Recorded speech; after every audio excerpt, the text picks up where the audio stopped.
Hi, hello, howdy everyone. Welcome back to Cinderella Phenomenon. We are going to be doing Fritz's route.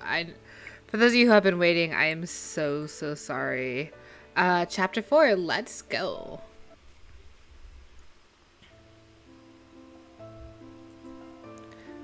And that is all I have to report on the incident, Your Majesty. Fritz bows to my father before joining the knights gathered at the edge of the room. Jurian stands with him, watching everything with a stony expression. Lady Jurian, is Lord Fitzgerald's testimony satisfactory? Yes, Your Majesty. And your opinion, Lucette? I agree with Jurian, Your Majesty. Oh my gosh. It's been a little while. Hope everyone's doing well. This morning, my father ordered Fritz and the knights that were with me during the kidnapping to provide testimony as to what had happened. The kidnappers have been awaiting their sentence in jail for the past few weeks. Today is the day they receive their punishment. I heard from Jurian that the trial has already been suspended multiple times on account of heated discussions between the king and the counselors. The case was of a special interest to them because the criminals were witches. This technicality, along with the king's own busy schedule, has forced us to postpone the trial. Father motions to the guards by the front door. It is a silent command to bring the criminals inside. The kidnappers are silent as they enter the room and kneel in front of the throne. You know the reason you've been brought here. You've been charged with the crime of kidnapping the princess. To this crime, you have both pleaded guilty. I glance between the man and the woman. The defiance I saw in their faces the day they stole me away is gone, replaced with resignation. Oh my gosh, I can't speak, I'm sorry. These people kidnapped and threatened me. They blame me for the divide between witches and humans, and for the loss of magic. Lucette? My father speaking to me in a low voice. I turned to him startled. Yes, Your Majesty? The crime is committed against you. Are you set to take my place? I would have you decide. As you are set to take my place, I would have you decide their punishment. I turned back to the kneeling criminals. The woman seems to quiver in her shackles. The man is looking up at me with eyes that glimmer with unshed tears. 2 years ago, Mother would have punished them with death. She would have insisted that lenience was weakness. But these people do not deserve death. As if reading my thoughts, Father continues on a different tangent. According to the law, your kidnapping would have been tried as a first-degree crime because you were unharmed. The typical punishment is 30 years prison time, though you can certainly argue for longer. I shake my head. No, I am unharmed. There is no need to press any further charges. In that case, I'll allow you to decide if the sentence is ample. Sentence them to 30 years. As your equal to every citizen in the kingdom, I will not shorten or lengthen your sentence. You will receive the standard punishment. I am confident in this decision. I should have chosen to lengthen their sentence, but to do so would only garner more hostility. I do not want to rule with fear. I want to rule with fairness. As you should, Lucette. Let's go! We love a strong queen. Out of the corner of my eyes, I can see Father smiling at me. The smile does not reach his eyes, but the looks fill me with relief regardless. Be thankful the Crown Princess did not extend your sentence. Even if it was committed in desperation, your crime is still malicious. Thank you, Your Highness. I notice the man is bowing to me. The woman does the same. Eventually, the two of them are led from the room. I glance at Fritz, who flashes a subtle smile in my direction when he catches my eye. Father clears his throat. Now, I feel as if the divide these kidnappers mentioned should be addressed. I've already given many speeches in an effort to bring the citizens of Andiel together. Now I realize that words are not strong enough. Action is necessary. When I suggest this to my father, he asks what I recommend. If I'm being honest, I'm not sure yet. Yet, I know that the words are not enough. They will not bridge a so-called divide. I would like to gather information first, then I will speak about what happened here today, and... I press a hand to my forehead and sigh. I will find some way to resolve this problem. Lucette, remember that this is not your problem alone to solve. Fritz nods in agreement. Even Jurian quirks her lips when I glance in her direction. I know. Jurian and the knights are soon excused from the throne room. I am about to exit with Fritz when Father calls out Tess. I have something to discuss with Lord Fitzgerald. It shouldn't take too long. Fritz smiles. I'll be waiting for you at the usual place, Lucette. Oh, and... He places a hand on my shoulder and squeezes. I'm relieved you didn't shorten their time, Lucette. I look at Fritz in surprise. Why would I have shown them any favor? I had thought maybe you'd shorten their sentences because you wanted to curry favor with the witches. I'm glad you didn't. I thought Fritz was the most soft-hearted person I know, yet, in light of the recent confessions he has made, I'm beginning to see it's a lot more complex than that. But still, why does he care so much? And if I had? Fritz looks away, a forlorn look in his eyes. It would have been like what happened with my mother. What? That's what I'm saying, like, what? Your mother. He shakes his head. I'll tell you about it some other time. The short story is that when the criminal who tried to kill her was tried, the verdict was flawed. Flawed verdict. Anyway, I have something to discuss with His Majesty. He steps away and turns his attention back to my father. I glance curiously between my father and Fritz, but neither reveals the topic of their conversation. Is this something else Fritz does not want to tell me? I brush my worry away with a nod, then swiftly turn and head out of the dining hall.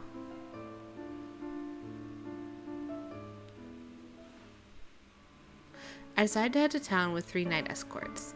I resolve to be productive in my time off and look for people who can help me decide what to do about the divide between witches and humans. Specifically, I look for Waltz. Before, I would have gone to the Marchand to look for him, but now with the tavern closed, that's impossible. When Delore and Parfait passed away, there was no one left to watch over the Marchand. Waltz and the other boarders have since moved out. Waltz now lives on the outskirts of Andiel, but I'm certain that he comes to town around this time to perform.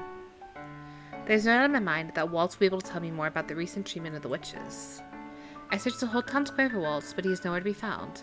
Usually he's in this area performing or playing with the children, yet there's no sign of him here today. Where is he? Where are you at, Waltz? I continue to look for Waltz over the next hour, occasionally stopping to speak with the other townsfolk to ask if there have been any disturbances in the area. Mostly confused by the question. Was what the witches were saying not true after all?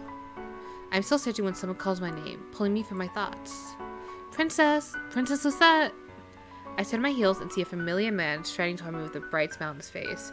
A young woman walks beside him, smiling nervously. Oh my gosh, is this Waltz? Oh, I would never forget Chevalier and Anis's faces. Let's go, Chevalier, baby! Long time no see, Princess. I'm grateful to Lady Luck for giving me the opportunity to see you today. Anis raises her head and smiles. It's good to see you again, Your Highness. Likewise. How's work at the clinic? 2 years ago, when the fairy tale curses were broken, Chevalier regained his memories and returned to work as a doctor. Anis, who's always been interested in learning more about medicine, decided to stay on with him as his assistant. It has been months since I've seen either of them. Chevalier glances at Anis, a mischievous smile on his face, and Anis looks away flustered. Oh my god, are they a thing? Won't you tell the princess the good news, Anis? Oh my god. Ah! No way, are they getting married? Anis fiddles her thumbs, her expression turning sheepish. Well, we've decided to open up a pharmacy in the clinic space. Aw. Well, I mean, that's also good. I was hoping, I was hoping. A pharmacy? Anis's specialty has always been herbs and antidotes. We decided that opening a pharmacy is the best way to showcase her talents. Rather than just a clinic, we'll also have a pharmacy set up so the townsfolk can purchase natural remedies. It should, be less expensive than the medicine most apothecaries sell. That sounds like a great idea. Doesn't it? Anis will do just splendidly. I hope so. Chevalier looks at her and raises an eyebrow. You should tell her about the other thing too, Anis. Much to my surprise, Anis flushes. It's not, really important. Nonsense. Being in love is always important news. I stare between the two of them as Anis hides her face in her hands. What's this about love? Anis met a very striking young man a few weeks back. He came from my clinic to ask for my advice, you see. At the end, he spoke with Anis for hours on ends about various herbs. Aw, that's kind of sad. I was hoping, Chevalier and Anis, since, we're not together with him in this one, but, it is what it is, right? Anis says as she removes her hands from her face. He happened to be the son of a visiting apothecary. He was a pleasant man. Ha, you don't have to be so shy in front of the princess, Anis. Tell her about how much you like to smile, or about how nice he was when he treated you to dinner. Oh my gosh, get it, girl, a real gentleman? I love that for you, queen. Chevalier. I cannot help but smile at Anis's embarrassment. Anis always did so much for others back when the march was opened. She deserves to be spoiled as well. I'm happy for you, Anis. Thank you, Your Highness. I pause to consider as Anis and Chevalier once again exchange looks. She turns away with a sigh when Chevalier winks at her. I wonder if maybe Chevalier can tell me about the witches. Chevalier, have you seen any witches in your clinic recently? The good mood fades abruptly. I have. Many of them show up to my door saying they've been refused treatment at other clinics. One woman was so sickly she was on the verge of collapse, told me that she'd been run out of some other place because someone was certain they'd seen her cast as a fairy tale curse before. There was also another witch, a man who had burns on him. He came asking for some kind of ointment. Burns? Chevalier nods. It was a revenge crime. A man came into his potion shops and knocked everything he owned to the ground, causing an explosion. But why? According to the witch, the man said something about magic no longer having any place in Angiel. The more Chevalier speaks about the incidents, the more my stomach churns. Many of these crimes were mentioned by the counselors, but no one mentioned specifically that they had been done against witches. I cannot excuse this discrimination. I'm sorry, Princess. Sorry? And he smiles at me sadly. We didn't mean to add to your stress. You don't need to apologize. I came seeking this information because I want to help. Perhaps I can discuss some sort of safety measure with Jurian? Or maybe I should address these crimes in front of all the townsfolk. Humans are sad creatures, aren't they? They fear the things they don't understand and choose to despise them rather than open their minds. Ugh, truer words have never been spoken, Chevalier. Preach. But still. He smiles. I've had various volunteers come in to help me tend the witches. Just as there's cruelty in this world, there's also great goodness. It just so happens that violence always speaks loudest. But I have no choice but to speak louder than that violence. Yes, Queen! Oh my gosh. I'm so proud of her. I nod at both of them. Thank you both for your help. Of course, we're glad that we could help, Princess. Yes, it's always a pleasure. If you ever need anything, you're more than welcome at the clinic. Rest assured, I will always make time for you. Yeah, you will. Oh my gosh. I'll try my best to visit when I can. My talk with Chevalier has answered many of my questions, and I'm relieved for it. It seems I do not need to search for Waltz after all. Shortly after the two excuse themselves, I head back to the palace with my guard reinformed around me.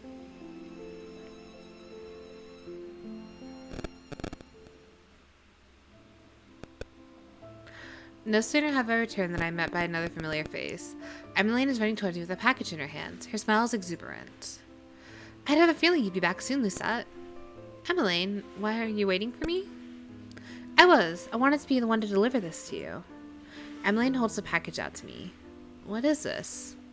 I take the parcel from her hands and eye it curiously. You won't know until you open it. I raise my eyebrows. It must be important if she came to meet me at the palace gates. I do as Emmeline insists, and I am surprised when I behold what is inside. Oh my gosh. A mask. That's what I'm saying, a mask? Emmeline claps her hands together. For the upcoming ball. The upcoming ball is a masquerade. When did this happen? Emmeline seems to notice my confusion. It was Lord Fitzgerald's idea. He brought it up to Mother a few days ago. He said the mask would make things more mysterious. I run my hands over the carefully crafted mask and shake my head in wonder. It is a delicate mask, and I cannot help but marvel at the intricacy of its design. What do you think? It's a lovely idea, isn't it? It is. Interesting. I wonder why Fritz wanted to alter the theme of the celebration, and why he chose masks. It's because Varg is still inside of him. Probably. Maybe. I don't know. We'll see. Looking at the mask makes me remember the masked man from 2 years ago. The man whose cocky smile would always read beneath his mask. Varg. Fritz.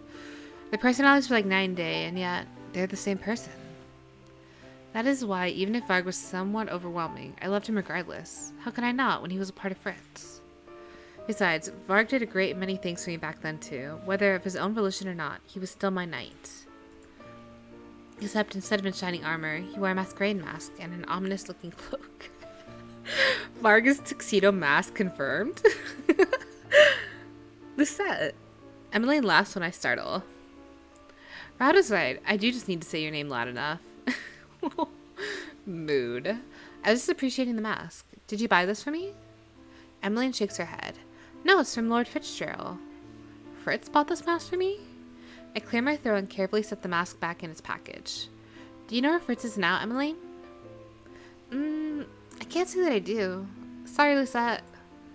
He said that he'd be waiting for us in our usual place, so perhaps he's in my room.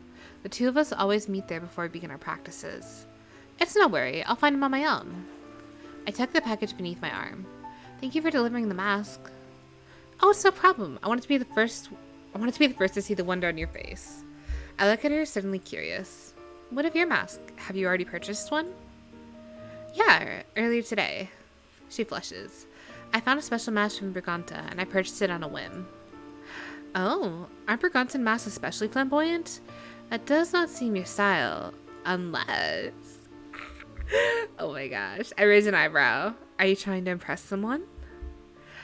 Maybe I am. It just so happens that Brigantine royalty will be joining us for the celebration. Since Prince Lance is attending... Her words fade as she looks at me, embarrassed. It's been less than a few months since Brigantine nobles came to visit our palace. Claude and his brother Lance have been sent here on many occasions as emissaries to help remedy our relations with Brigantia. I noticed the way Emmeline looked at Lance even back then. I've always suspected she fancied him. What? I wish you the best of luck, Emmeline. I'm sure you'll capture his heart.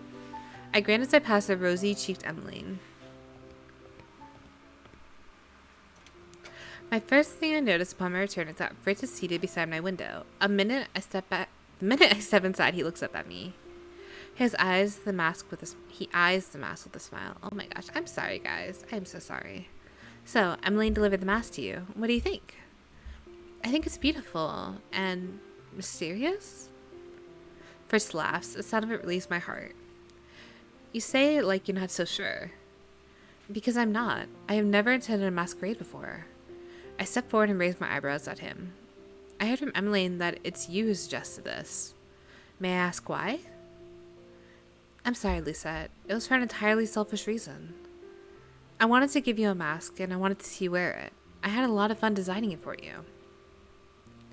Oh, we love a thoughtful king! Oh my gosh, how cute.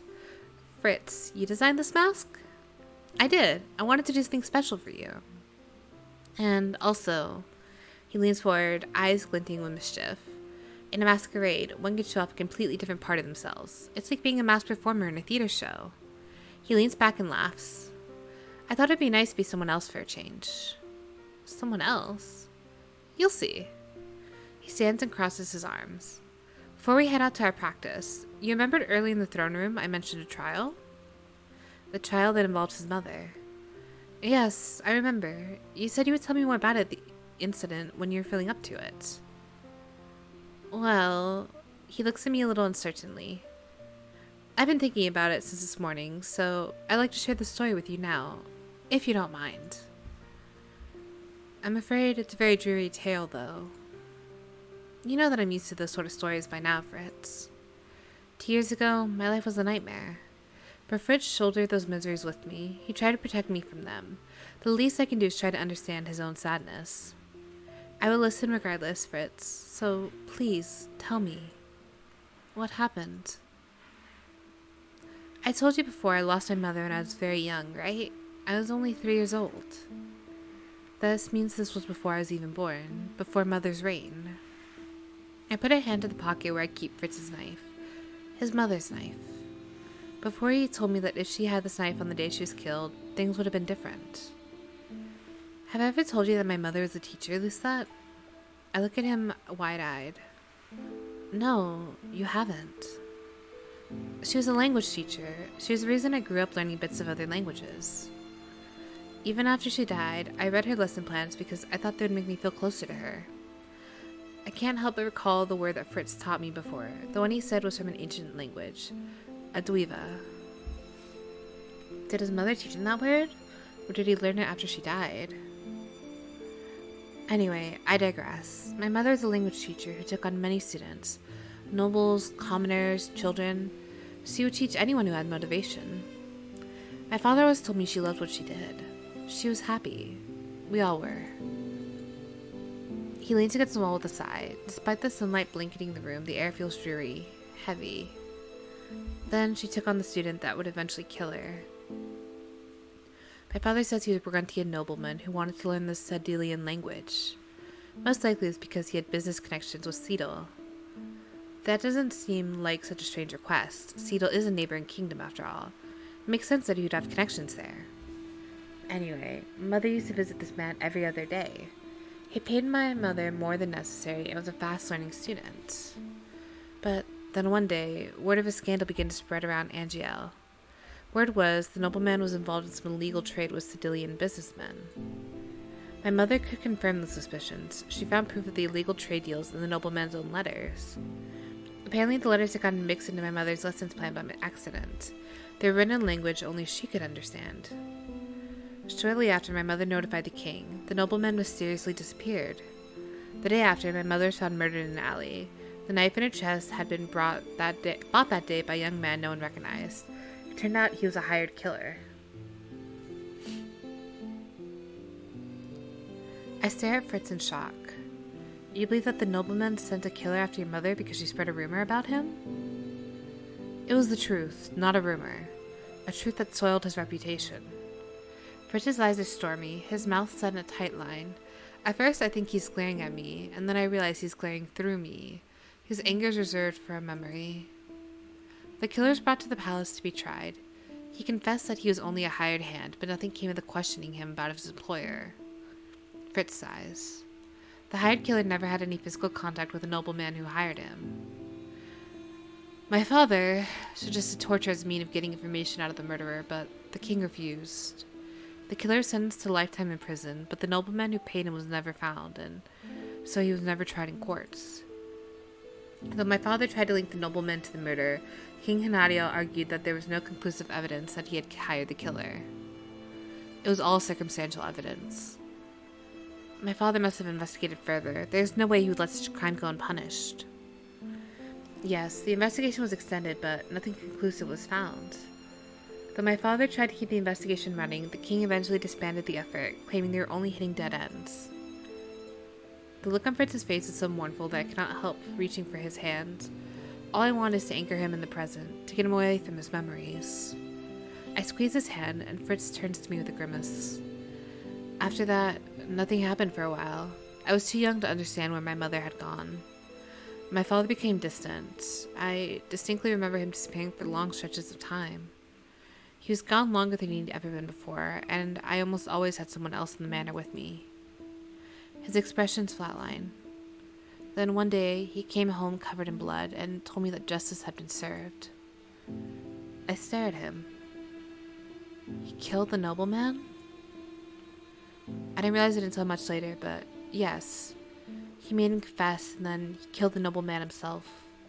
My father punished the nobleman where the law had not, and yet, Fritz shakes his head. I have never felt closure. My father hated that the king was so lackadaisical about the investigation. He believed that the nobleman was pardoned on account of his status. From then on, my father held a grudge against the king. After my mother died, he became stricter, tougher. He began to doubt everyone and everything, and he dealt out justice with an iron fist. He didn't hate the king then. He still thought he was noble. He still believed in the honor of the knights. He didn't become truly incorrigible until after the war, when Hildur was locked in Phenmenon. Before that, he was jaded, but kind. After Hildur, though, after he saw what ruling with an iron fist could do to keep people in line, Fritz crosses his arms and groans. Back then, I always wanted to believe in the goodness of people, but now I understand where my father is coming from. The strong walk over the weak. His shoulders sag. That is what I realized when my father used me 2 years ago. Aww. Fritz needs a hug. Poor guy. His gaze settles on me again, quiet and forlorn. I believe in fair trials. I believe that people deserve retribution for the crimes they commit. The crime was not murder, but you were stolen, Lucette. They had a knife to your throat. Sometimes I think about what it would have been like if I had lost you, Lucette. I wonder if I would just come to hate the world just like my father did. He goes silent as he slumps in his chair. Perhaps the reason Fritz is so impacted by the child was because he believed I should have been harder on someone who could have taken my life. Well, there you have it, the story of my mother's death. I'm too young to remember it myself, but I put the pieces together over the years. He looks at me expectantly. What do you think? What do I think? About the verdict. Would you have done anything differently from the king? Would you have let the nobleman go so easily? Would you have shown the same lenience? Yes. I can tell by his expression, the way his expression follows, that my answer takes him by surprise. As much as I want to say no, I also know that there's a reason the court has specific procedures for doing things. I think the same logic applies to other criminals too. Even if we have suspicions, we cannot act on things that have not been proven. We can only judge what we see and what we witness, not what we assume. Alcester Ada brought the nobleman's confession to the court and meted out justice that way. No matter the feelings he had for the king. I tried to measure Fritz's reaction, but he only looks thoughtful. I'm sorry, Fritz. No, don't be. He smiles at me gently. Above all else, I believe it's most important for a child to be fair. You're far more knowledgeable when it comes to things like this. Besides, it makes sense for a ruler to look at things objectively. Hearing your rationale gives me hope that justice is still feasible within the boundaries of all these rules. He shakes his head, a soft smile never leaving his face. What's in the past stays in the past. I think hearing your opinion makes me feel a little better. It's funny, my intention was to tell you more about my mother, but in the end I learned something about myself too. You really are a wonder, Lucette. Fritz pulls me to my feet and kisses my forehead, then abruptly he pulls me into a hug. Fritz? Thank you, Lucette, for hearing me out. I rest my shoulder on his head. My head on his shoulder. I'm so sorry. You never need to thank me, Fritz. I want you to be open with me. I pull away so that I can plant a quick kiss on his lips. Now, shall we continue this conversation during our lesson? Fritz smiles at me. He places a hand on my back as we walk toward the door. Yes, let's. We exit the stifling room and walk out into the breezy corridor.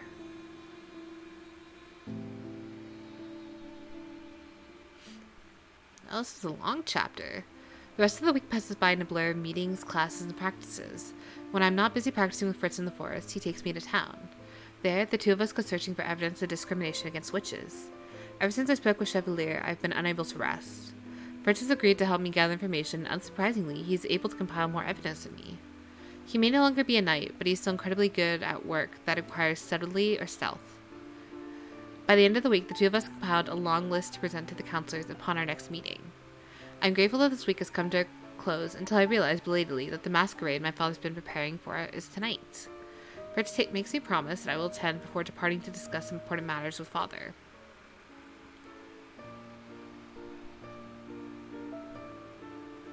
The time for the masquerade comes sooner rather than later. It is not long before the darkness cloaks the hallway and guests begin to pile in. I exit my room and make my way toward the throne room.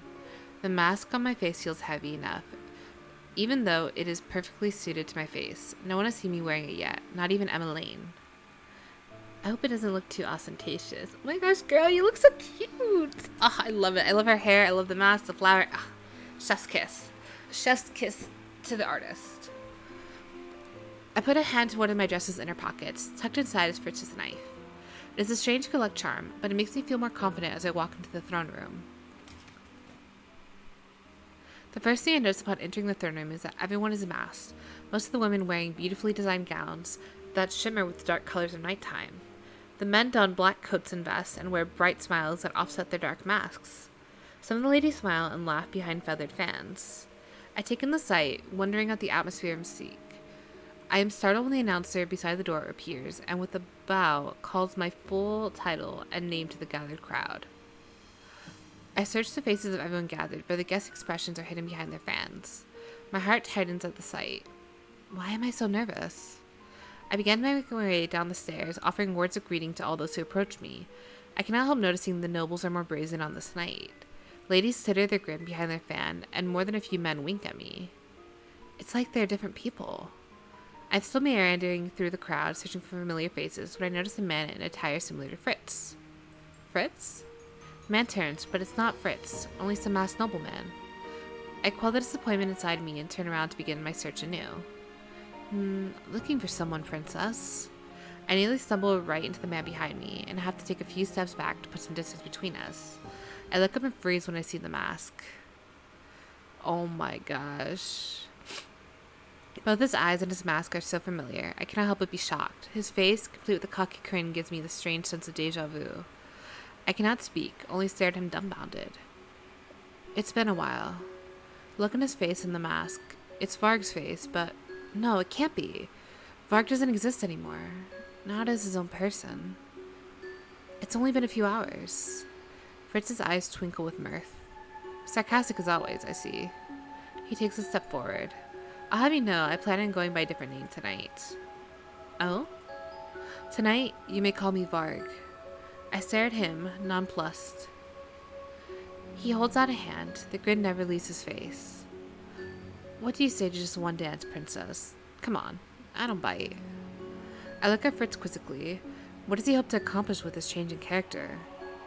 He always looks so pained when he remembers the things he did as Varg, so... Why? What? Cat got your tongue? What? No wolf puns? You've lost your touch. Oh. He takes a step towards me, and though I cannot read his eyebrows, it is impossible to miss a smirk on his lips. I may be a bit out of practice, but I think I'm better at wordplay than a certain dumbstruck princess. The difference between us is that I know how to speak without demeaning a person. I expected more flamboyance from you. Varg. Fritz shrugs. Sorry to disappoint, princess. Next time I'll make sure to dress in bright, gaudy colors, just for you. He presses a kiss to the back of my hand. Then, much to my surprise, he pulls me towards him with a grin. Shall we dance? Oh man, what is gonna happen? Alright, that is the end of chapter 4. I will see you all in chapter 5. Bye!